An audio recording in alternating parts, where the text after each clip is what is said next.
till the age of 60, he never put his forehead on the ground, never made a sajda. He was born into a Muslim family, in a Muslim country. Until the age of 60, he never prostrated before Allah subhanahu wa ta'ala, not even a single time. He had 2 sons, and Allah guided his sons in their 20s. They started practicing them praying, and they tried to give their father da'wah, give him advice over and over again, but he never responded to his children. He always thought that these are my children, I know more than they do.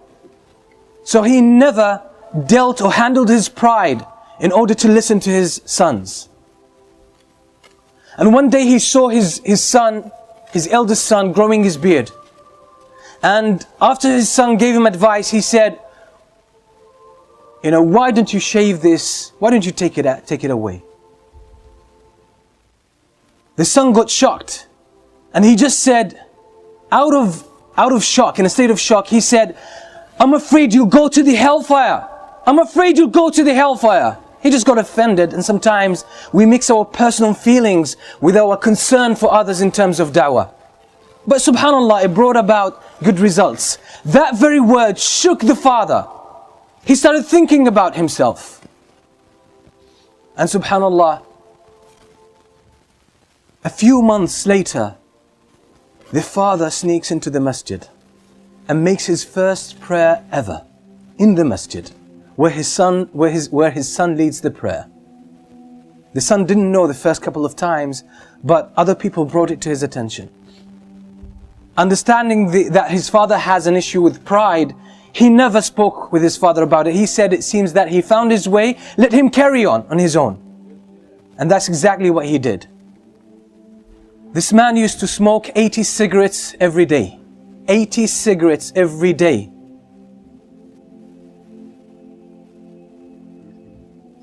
And one day, he decided, I want to give up smoking. And that was after listening to many classes delivered by his own son. He used to hide behind one of the poles in the masjid and listen to his son speaking. Listen to his son preaching, and he got impressed. His head turned around.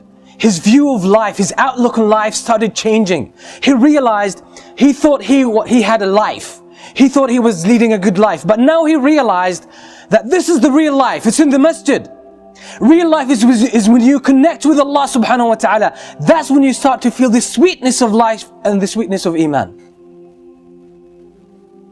So he started listening to the talks of his son secretly, and even buying some of his tapes and listening to them at home.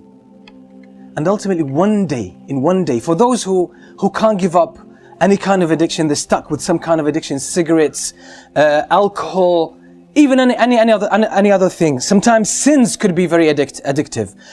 Being unable to lower your gaze, watching nasty things on the internet and on TV, that's a form of addiction, and people can't break from it. Sometimes it's worse than smoking. This father one day decided to give up smoking.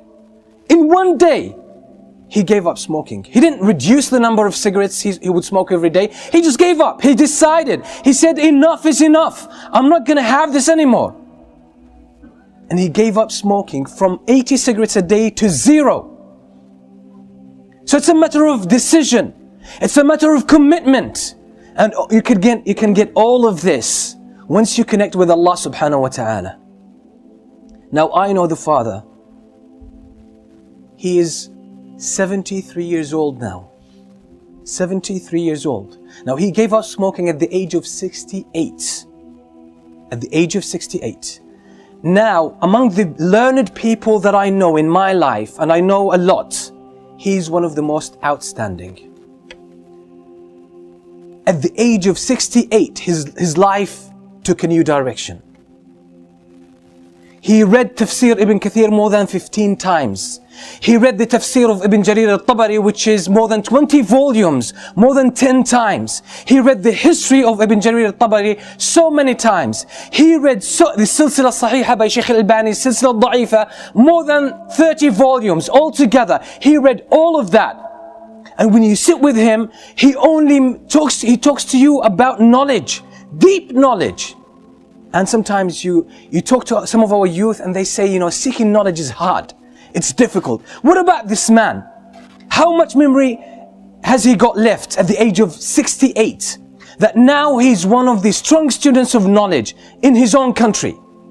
And when you sit with him, mashallah, you always learn something.